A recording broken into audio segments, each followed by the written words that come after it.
Bonjour, dans cette interview, on va voir 4 clés de biodiversité pour réduire les risques dans votre activité et même maintenir votre activité. On est aujourd'hui avec Véronique Dame.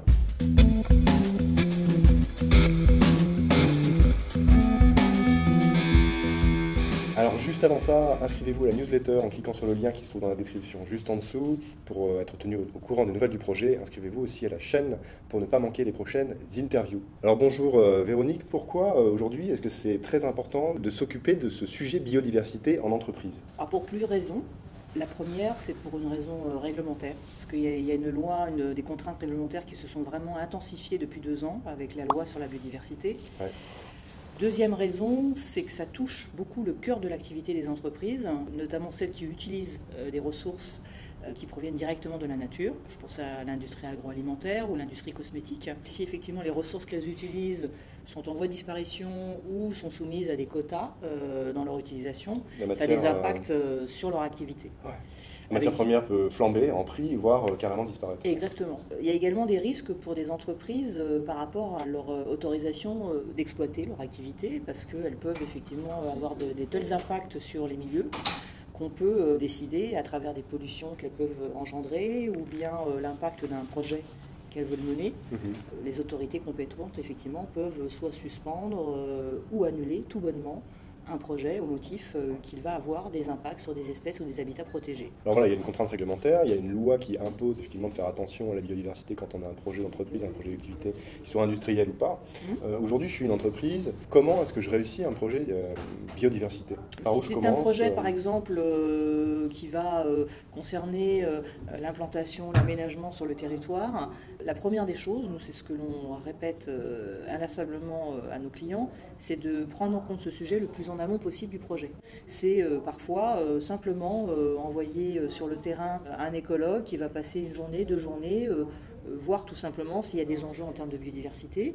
Si on n'a pas, il dira écoutez, c'est bon, vous pouvez y aller. Donc ces 2 journées, c'est quelques heures d'expertise seulement qui peuvent éviter des coûts considérables. Alors, si jamais ça se passe mal. Voilà, ça c'est effectivement pour les sujets, pour les projets qui échappent à ce qu'on appelle des études d'impact. Les études d'impact sont réglementaires et sont imposées pour des projets qui ont une certaine surface ou avec des activités potentiellement dangereuses.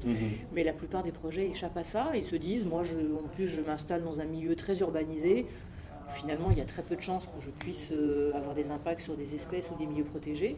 Or c'est faux. Voilà. Même en pleine ville aujourd'hui, de plus en plus, on peut tomber sur des espèces qui doivent être protégées et si effectivement ça n'a pas été pris en compte au début, en cours de projet, on peut avoir des riverains, des associations qui vont venir effectivement tout bloquer pour un temps indéterminé en fait. Exactement. Ouais. Donc prendre en compte le sujet dès le départ comme un autre critère finalement d'un projet, il suffit de l'intégrer dedans. Et alors à partir de là, la deuxième étape, ce serait quoi? La deuxième étape, après, c'est imposé effectivement par la loi. C'est toutes les mesures qui vont permettre d'atténuer au maximum les impacts d'un projet sur la biodiversité. D'accord. Alors ça répond à une doctrine qui s'appelle éviter, réduire, compenser. Okay. Donc éviter, prenons un exemple, un maître d'ouvrage qui construit un lotissement.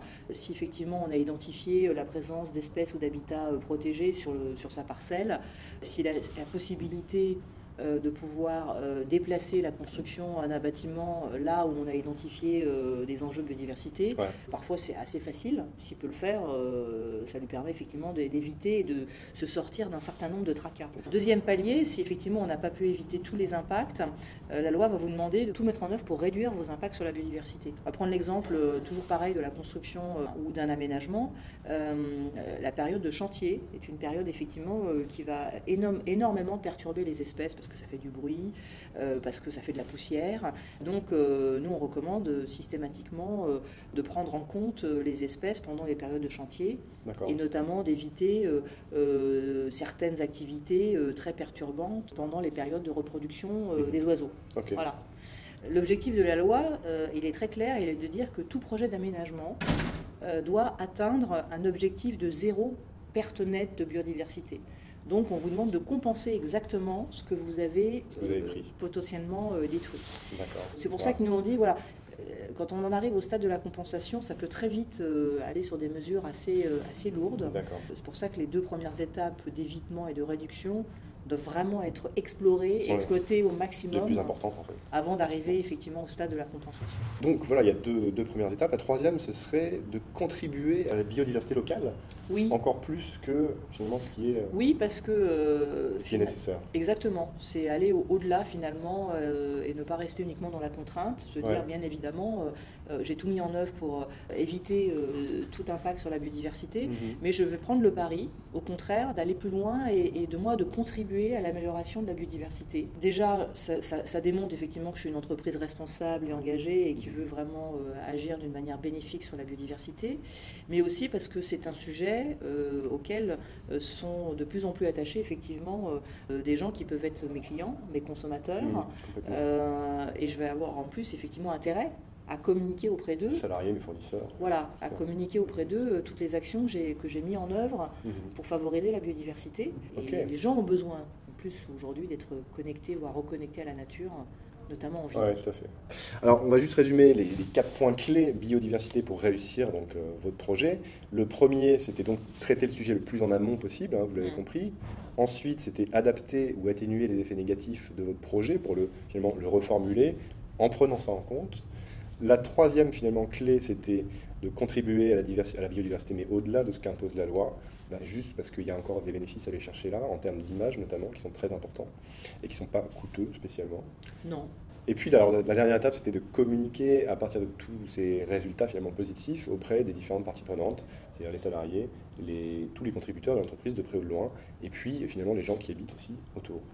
Très bien, merci pour ces quelques minutes partagées. Merci à vous d'avoir suivi la vidéo. N'hésitez pas à vous inscrire à la newsletter en cliquant sur le lien qui est dans la description juste en dessous. Inscrivez-vous aussi à la chaîne en cliquant sur le petit bouton en bas à droite pour ne pas manquer les prochaines interviews. Et si vous voulez en savoir plus sur tout ça et mener à bien un projet et même démarrer un projet dans votre entreprise, alors n'hésitez pas à vous adresser à Véronique Dame.